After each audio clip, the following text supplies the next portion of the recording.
Hey, horror fans, Pete here from the Lasser Cast, and today we have a very special guest. We have Mr. Bret Nelson, who has adapted the movie Manborg into a novel.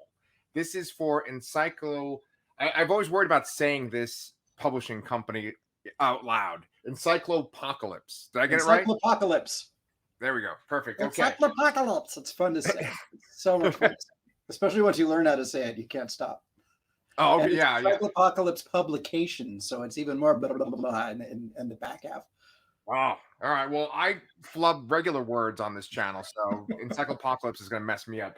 You also have another book on there, Lumber and Other Tales, right? It's a Yes, collection of short stories. yes. Cool, Little cool. tiny collection of short stories. There's three. The whole thing's 45 minutes to read. But Oh, nice. it was the first thing I did for them, and they're very different. I'm proud of that little collection because you've got a Victorian horror tale that is Lumber, and that's followed by a dark fable, and then that's followed by sort of a little psychological thriller in New York. So they're very different stories in there. That's cool. Yeah, I actually just learned about Encyclopocalypse. Wow, Encyclopocalypse. When I About went to those the guys. Ghoulish. When I went to the Ghoulish Book Festival, I ran into Preston Fassell, Hmm. and he had a book there and he had published with them, and so that's when I learned about the label. I started following them on Twitter, and then they turned me on to this book, Manborg. I think it's just like so cool that you adapted this movie into a novel. Yeah. Now you've seen the movie, yes? Yes, yes. Okay. That's because that's important. Yeah. The tale goes like this. Oh, here, let me. On sale now, folks. This is the mass market paperback edition. Ooh, Yes. ooh. When I used to collect novelizations when I was a wee lad, that's the only size they were available in. Hmm. So I'm old enough to be pre-home video. Oh, wow. So Okay. if you wanted to experience the movie again, you either had to go to the Dollar Theater later and see it more, or you had to wait for $2 Tuesday at the theater near my house, Hmm. or you got the novelization. Every now and then it came out on Viewmaster, which I told somebody else that they didn't believe me. They didn't believe. You remember Viewmaster, right? Like, yeah, yeah. The disc in, yeah. So I dug through my archives, and I found my Poseidon Adventure Oh my Viewmaster. God. So there is Yeah. the early home video of Poseidon Adventure, 21 frames. Here is a Dark Shadows Viewmaster, Oh, so you can nice. experience the stultifying terror of Barnabas Collins and the gang in Yeah, Viewmaster yeah. form. And although it doesn't look right, this is a Star Trek episode. This is the Omega Glory. Oh, The okay. only thing they didn't have, they used the old AMC models on their in the interiors for the ships, so they can make them 3D. They Oh, couldn't that's use the cool. process shots of the Enterprise from they thought they could do better with the 3 dimensions if they used models and they posed the shots. But all the frames are from the show. Oh. Anyway, You must have been a pretty awesome kid because I mean, I love Star Trek. I actually love Dark Shadows too, and it those are cool things to it, have. it wasn't awesome at the time. Sure. Right, we right. would Yeah. we would be in line at the midnight show to go see Dawn of the Dead at the Brea Mall, and the kids who were waiting to go see Song Remains the Same would often come over and beat us up for Oh pop. no. But Well, that's I okay. was Later on, we went to go see Decline of Western Civilization in our studded gear, and we got to fight back. So it all worked out okay in yeah, it's the gone end. full circle. Yeah. Yeah. So getting back to Manborg, Mark Miller is the guy who runs Encyclopocalypse, and Yes. the piece I was doing for him next involves a fictitious poverty row studio and low budget movies they were making in the 60s and the 70s. So it's a construct, but it's not a nonfiction book. It's all fiction, and we had gone together. It's going to sound stupid. We had gone together to go see a Riff Tracks movie. Now, if you're not familiar, this is some of the guys from Mystery Science Theater formed their own group called Riff Tracks. And a Okay. few times a year through Fathom Events, they do a live broadcast from the Belcourt Theater. They've got a live audience there with the movie going on the screen, and they simulcast it to theaters all over America. Yeah. So I've gone to a bunch of them. He'd gone to a bunch of them, and we found out we were both doing this, and we said we should go to the next one together. So we went and saw Amityville 4, The Evil Escapes, torn to pieces by these guys, and I really recommend that version of it. I do not recommend the movie itself. Sure, sure. Is that the one that has like aliens in it? No, this is the one with the haunted floor lamp. Oh, the villain's a lamp. I kid you not. Oh my God. Okay, that sounds pretty rough. The short version is, once the Amityville house was clear, they had a garage sale because the family blew out of there. Right? They were just like, screw it, turn the keys, roar it out. Where's the dog? We're gone. Right. So this movie picks up with the Catholic, with the diocese going through and making sure the house is clear. And they say, yes, we can no longer feel the presence. It's okay. This poor real estate agent's trying to sell the place, and he's got a garage sale going on out front. And the funny part that they pointed out was the garage sale is happening as the priests are walking through, making it clear. Maybe you want to back that garage sale off a week. Right. Yeah. Delay it a little bit. Yeah. the evil got into this floor lamp, and the floor lamp gets purchased and moved out to this house, shipped out to this house in California, where, I shit you not, where Jane Wyatt and Patty Duke put up their fists and fight against the eternal evil that is the table lamp from hell. Oh my God.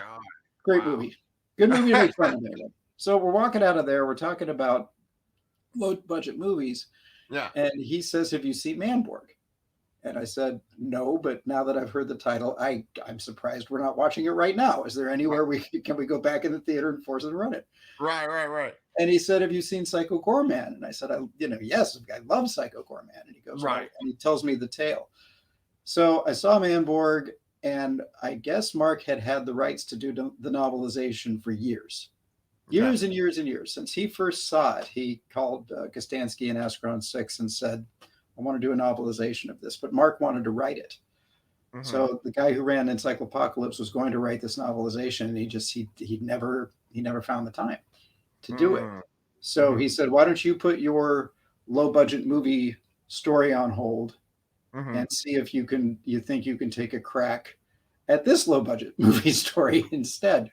Right. So we talked to Steve Kostansky because I had some questions, got the screenplay. I did the first couple of chapters and said, does this kind of sound like the movie sounds? And I got a thumbs up. And the next draft that I handed in was the whole book. So there were no interim steps. They said, just go. Oh, okay. And handed that off. There were 4 notes, which was delightful. I had more notes than they had. And there it is. Wow. Okay. So we actually interviewed Steven Kostansky for this channel, me and Danny. We interviewed him for Psycho Goreman. He rates 2 interviewers. How well? I know where I stand. No, Danny actually wanted to make it today because he wanted to talk about Manborg, and that's a joke. It's fine. But every so often, it's just me going solo. I usually go solo with the writers because that's his loss. I agree. We're gonna have all kinds of fun. You didn't know. We talked to Steven about Psycho Goreman, and we didn't even go into Manborg at all. But what was interesting about talking to him was that he said that so much of the stuff he came up on the fly.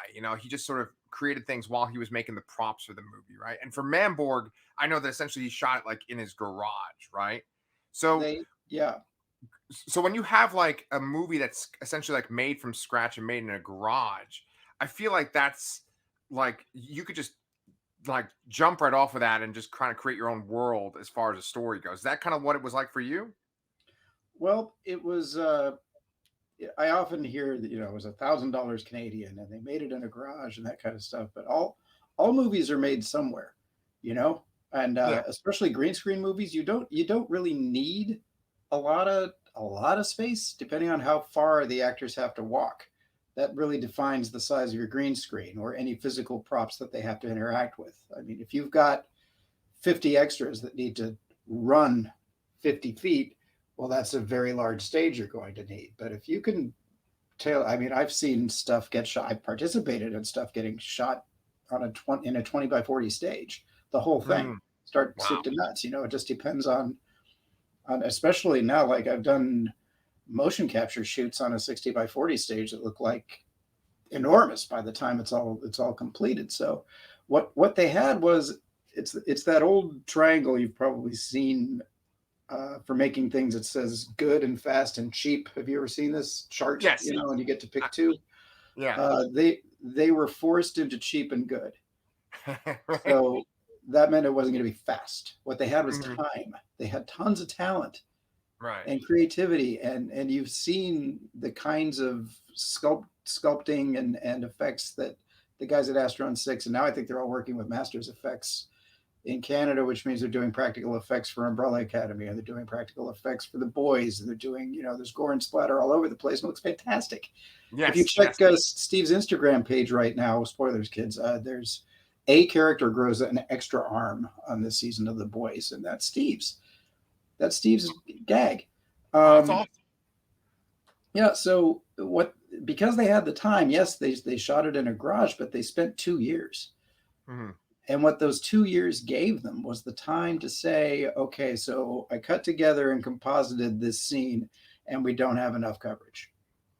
So let's go back in and we'll set up the lights again and get a couple of close-ups for this and that, and maybe we'll do a shot from outside the window too, just to give it some flavor. And then they composited all that together, and then okay, that looks right. This scene where we're walking up the street in the city, this part of the frame looks really empty, so we're going to get some costumes and some monsters together and shoot that, and we'll get a bunch of killborgs beating the crap out of guys with billy clubs, and we'll composite that into the frame over there. Okay, that frame looks busy now, that looks full enough, that's good. So in building the picture up in layers like that over the course of 2 years, that's why it looks like a movie when it's all done. Right. It doesn't have that cheap, you know, in the you look at the I recently watched I can't even remember which one it was. I can't remember. Black and white late 50s horror, could have been Return of the Fly, could have been any in that bunch. But you can tell where they're saving the money, because people will walk in a room, like there's the one shot, and everybody walks into the room and they start their dialogue, and it goes and it goes and it goes, and they sit down. Right. And then they've got a couple of singles and the medium and a couple of, but you can just tell they shot the thing like a stage play, knowing they didn't have enough time or money to edit it. So they just got it. They got it all in what we used to call a two-shot and fries, which is you got your deuce of the two people talking across the table, and you got that guy single, you got that guy single, you got them walking in, walking out. We're done. Lunch. Right. But it doesn't make for a very interesting movie. You know, it doesn't. But Manborg it looks like a flippin' movie. Yeah. And if you look at, you know, okay, we don't have much money or time and talent, what's the story we're going to tell? Mm-hmm. Well, Earth goes to war with Hell. It's very late in that process. There's just a couple of holdouts left. At one of the final battles, a grunt gets pulled off the battlefield.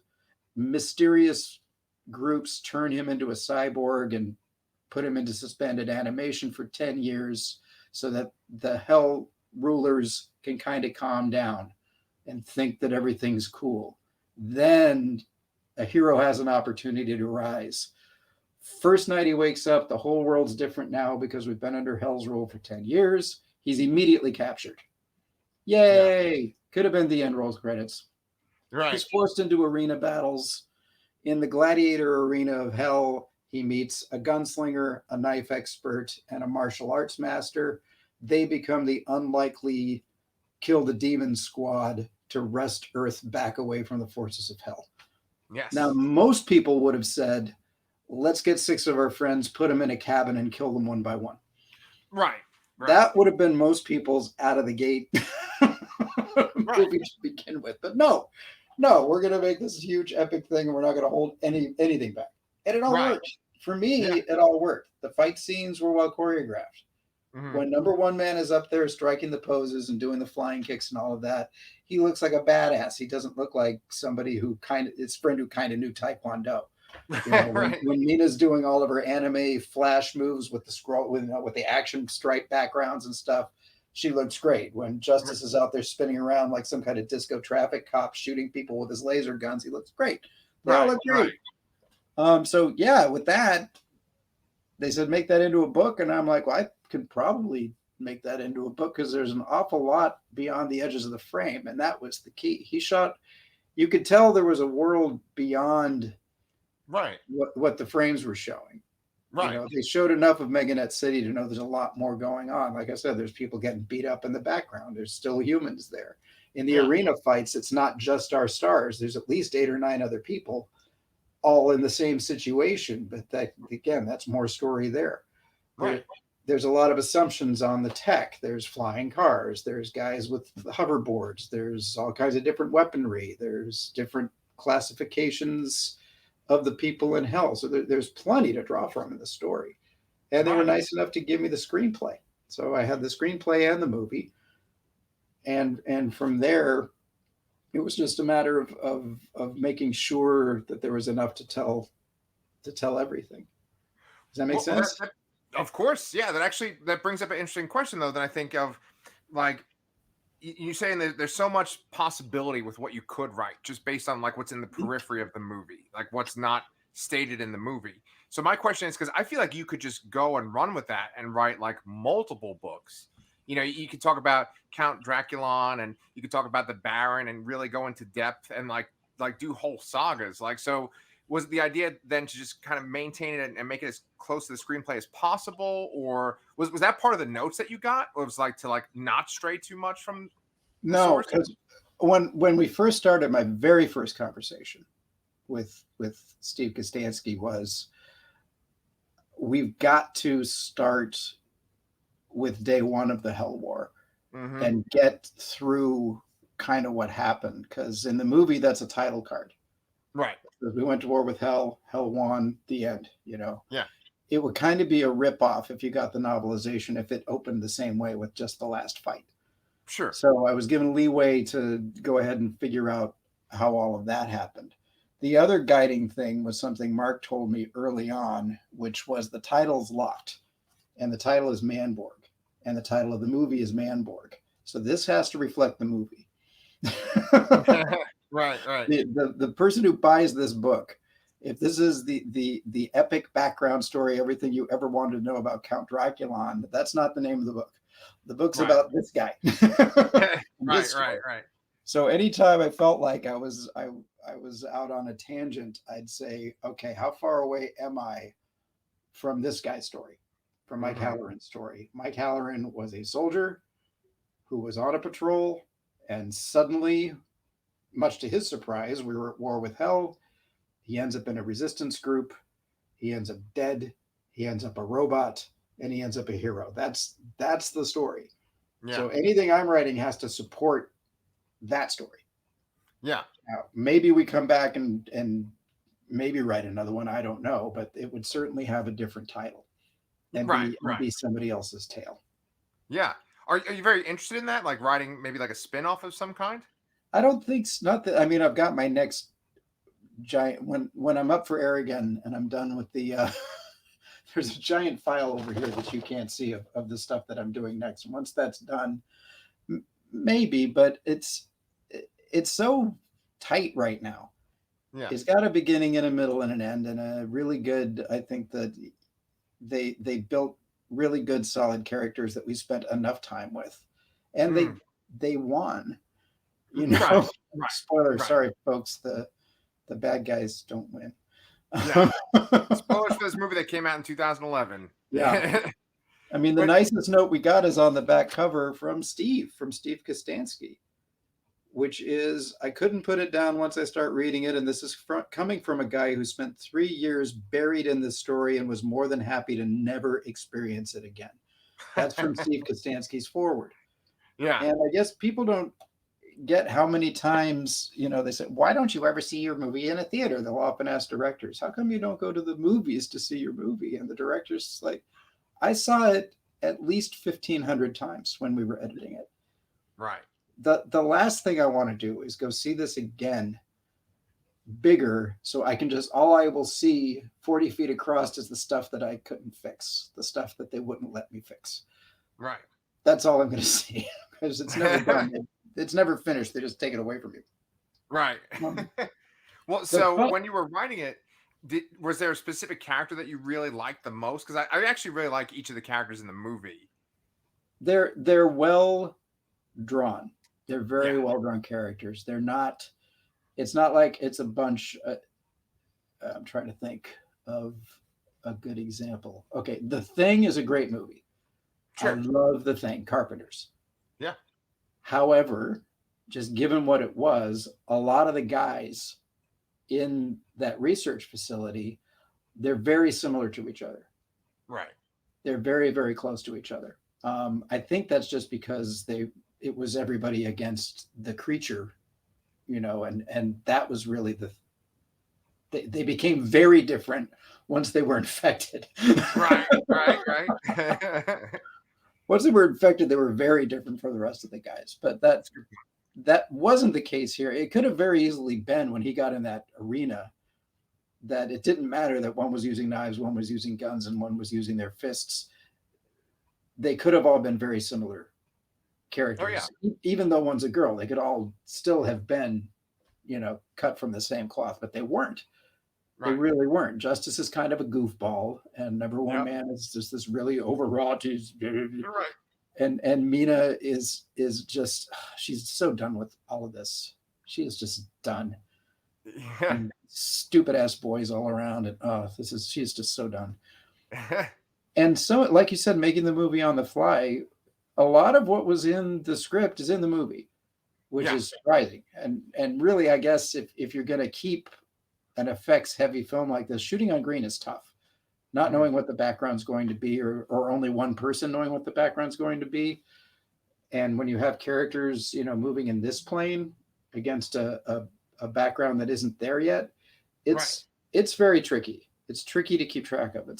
I've only done that kind of shooting with puppets, and it's tough. It is tough to keep your head around how it's all going to map together, and you've always got to keep the background and the characters relative to something, because when they're on green and they're moving and you're looking through the camera, you lose track unless you can see their feet. Okay, did the camera get closer to them just then, or did they take a step toward camera? Mm-hmm. Unless you've got your notes or your memory, you don't have it. You don't know if it's the camera, the background's gonna do something as the character gets bigger in the frame. If it's the character moving, the background's not going to do anything as the character gets bigger. So it's just all of that stuff. I can see why a lot of the screenplay ended up in the movie, because you go bananas if you just went in there and made up a bunch of stuff. You'd never be able to stitch it back together again. Right. But things like the Baron did not have a crush on Mina in the script. Jeremy Gillespie, who was the co-writer of the script, played the Baron. He was underneath all that rubber. Right. And he just came up with it so that the Baron would be different than Draculon. Right. As it was, the Baron was Draculon light. He was another big, mean, ugly monster. Right. And once they started shooting it, they weren't different enough. So, okay, we'll make him a little bit dorky. We'll give him a little quirk. At the end of the movie, in the script, Draculon goes through this transformation and becomes this, massive, crazy creature that it's like he dies repeatedly, and every time he comes back in a different, kind of like the Thing, he keeps coming back bigger and badder and more horrible. I kind of like the way they did it in the picture better. I think he was clearly bigger and pointier and meaner and uglier and all of that. It's enough. And to end it with him choosing to fight hand to hand. This is a demon that he could have just had the earth open up and swallow this guy. Right. He's shown that ability, but instead, no, this is going to be fun. Right. Which is what he said in the very beginning. At the end of their very first fight, he said, if you humans weren't so fragile, we could have had a real fight. And he's disappointed that their spines keep snapping and pieces of them keep falling off and they bleed out just when it's getting good. Right. So now Manborg's back with enough, armor and technology that he can have a real fight, and the Baron doesn't back down from it. He's just like, oh, cool, this is going to be awesome now. I'm still going to Finally. win. Right. Or Yeah. Dracula, excuse me, not the Baron. So Right. just getting all those arcs together in the story, it was fun. It was just a ball to write because the source material was so batshit to begin with. You know, it was Right. right up my alley. And Right. the characters were clear. I knew what to expect. It was easy enough to find their voices, and the way they related to each other. The scenes themselves were very clippy and brief. So even if I had to make something a little longer, it still never got tiring because it was already short to begin with. Mhm. And so many goodies in there. I love naming things, naming monsters, naming procedures, naming places. Yeah. And he had so much little, you know, they in the movie you saw, yeah, he's got a missile in his elbow and he's got a cannon on his arm and he's Yeah. got a beamy thing in his eye, but they don't name them Right. and you don't know what they're all for. You know, so when I was writing it, I got to call out all the blades in this Swiss Army guy and figure out what each of their uses were. That's a ball. That's great. Oh, That's fun. yeah. And Yeah. naming all of Number One Man's fight moves was fun. Because Yeah. I don't know how much comic books you guys read, but back Oh, back in I'm a big comic book guy, so yeah, go ahead. in all the old Iron Fist comics, every frame they had the little name of what Right. the form was, you know. Right. And that's what came to mind as I was writing this, because the first time through, I just had him fighting and countering, and I was saying what the moves were, but it didn't feel like martial arts to me. And that's when I remembered, oh wait, if I can name the move, if I say that he did the hare's relentless bite, well, now that's a form, that's a discipline. He's made a decision, you know, and even though it's all made up, it's still more of a kung fu thing if the forms have a name and there's a way you do it and a way you don't do it, and it's a specific counter to a specific thing. Again, it was to differentiate him from Mina's knives and the other guys, the Killborgs are just punching. Right. So it's interesting you're saying this because, like, when I first saw Psycho Gorman, I was like, oh, that'd be so much fun to like explain this stuff and give names to these random things that we just see in imagery. Um, I know that you were saying that the guy that runs Encyclopocalypse Yeah. wanted to adapt this into a book. Is there any talk about adapting Psycho Gorman into a book? It's all a matter of rights. I mean, Oh, Astron 6 owns Manborg outright, so there was one phone call to make to one group and you're done. I don't yeah. know, frankly, who all has Gorman or what you would have to go through. I do know there's an awful lot of logos in front of that movie. And I Yeah. know there's a lot of logos after that movie, which tells me Right. that's a lot of fingers in the pie. That's a good point. That's what it takes to make a movie now. You know, back in 2011, when you got cobbled $1,000 together, yeah, you can hang on to all of it. But now you got to get I got $20 from this guy. I got this much from the Kickstarter. I got another 15 grand from that guy. And you know, Right. I think it was still less than $1 million to pull off Gorman, which is Yeah. a miracle. Ridiculous. And it looks Yeah, great. yeah. That must have been a really good bonding for you talking to Stephen Kostansky, because you have this experience working with Jim Henson's and with puppetry, and then he makes all that stuff for, Astron 6 too. We geeked out some, but mostly over the toys that were in our offices. That was okay. It became this challenge of who can reach out a frame and appear with the coolest object. That's awesome. As he's talking to me, he's got all the sculpts from the Gorman mask and all the creatures, because that's what he was working on at the time. So I said, there's no point in me getting any toys out because you trump me with everything behind you. And he says, oh, that's just work. Right.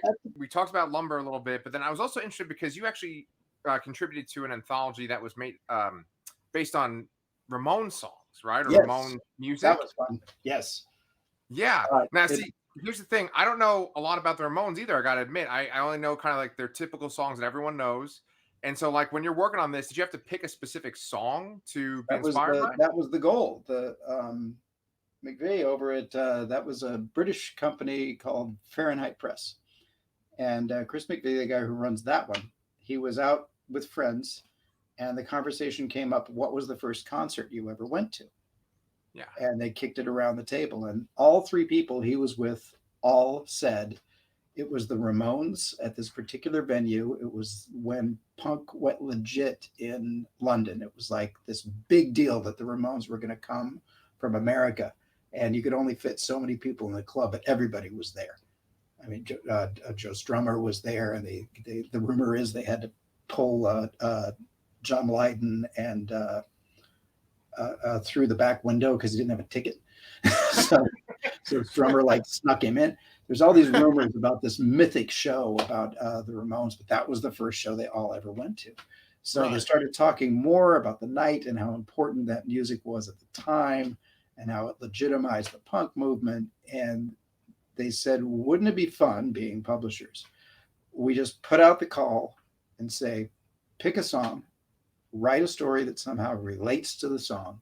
Don't have to include the lyrics or anything, but at the end of the story, if you know the song, you should be able to say, yeah, that relates. And we'll pick the 24 best ones and say that's our double album. That's awesome. 12 songs each. So they put out the call, open call. I wrote a story. I have the longest title, which is Bonzo Goes to Bitburg, My Brain is Hanging Upside Down. Which is a great song. Oh, that's an actual Ramones song, is that? Oh, yeah. Yeah. Oh, wow. Well, it was called My Brain is Hanging Upside Down on the original record release because it was a song about a real gaffe that Reagan did. And they called it Bonzo Goes to Bitburg. And they did some of the labels got iffy about it. So they came up with another line from the chorus, which was My Brain is Hanging Upside Down. Wow. Okay. So I wrote a piece about what I was doing at the time. There was a little memoir piece. Oh, okay. Fictionalized. I'd say most everything in the story happened. It didn't all necessarily happen to me. Okay. A lot of it did, but it was an amalgam of my friends and other things, and I compressed them all down to three people. Yeah. But it got picked. It That's got picked awesome. from like the hundreds that were in, and it's in there. But every story in there is good. Every story in there is good. Are they all different genres, or are they all kind of just fiction? Oh, really? Okay. There's memoirs, there's crime fiction, there's horror, there's everything, all over the place. That is cool. I gotta check that out because Like the I've never heard Ramones, anything like that. Ramones wrote the credit sequence music for Pet Cemetery, for God's sake. Oh, yeah, that's true. That's true. Yeah. So you mentioned a stack of like documents right to the right of you. Yes. So that's what you're working on right now? Which? Oh yeah, Like- I got a bunch of stuff coming. Right now, it's that fictitious Poverty Row studio piece for Encyclopocalypse is the next thing. Okay. I'm in the middle of it right now. Nice. And so can you give us a little detail about that too? I don't know because my contract is like, Oh, I got you. What the goal is, create this fictitious studio. I could tell it's called World Cinema Group, but it's it could just as easily be Dimension Films or Full Moon or any of those. Okay. AIP, you take your pick. It's any of those studios. And some of the movies they made in the 60s and 70s, with the assumption that all of them are lost films. So in addition to the story, which is the story of the movie, here is Drag Strip Zombie Massacre. So here's the tale. Here is a giant flatworm invasion, and here's that story. But after that comes the fun parts. Well, the stories are fun, hopefully, but that's also followed with like IMDb sort of trivia page of different stuff about the movie itself. And I've got some friends that are, making shots of what used to be props or some storyboard pages or things like that, just to back up the fiction that this was an actual film made by actual people. That is so cool. That is awesome. And when is that supposed to come out? When I finish it. Okay, all right. It's on me. It's on me to get it done. So okay. So I would hope And again, even if I get it done, Encyclopocalypse has to like it. That's the next step. And then the next step is they've got to look at everything that's coming out. Like June's a heavy month for them. I think they've got like 8-9 titles coming out this month. Yeah. So yeah. it's figuring out where it would plug in the grid. Yeah, I'm really glad that I became aware of them from the Ghoulish Book Festival, and I've been in contact with Sean Druagar, right? That's his name. Yeah, and so he's just kind of let me know about upcoming titles. He let me know about your book, and it's just been awesome, kind of knowing. It's like this whole collection of all different authors that I didn't even realize had works under the same imprint, and so it's just awesome. And I liked reading your book a lot. I was wondering, I don't know if you ever would want to come back on the show, but maybe Danny would be around again too.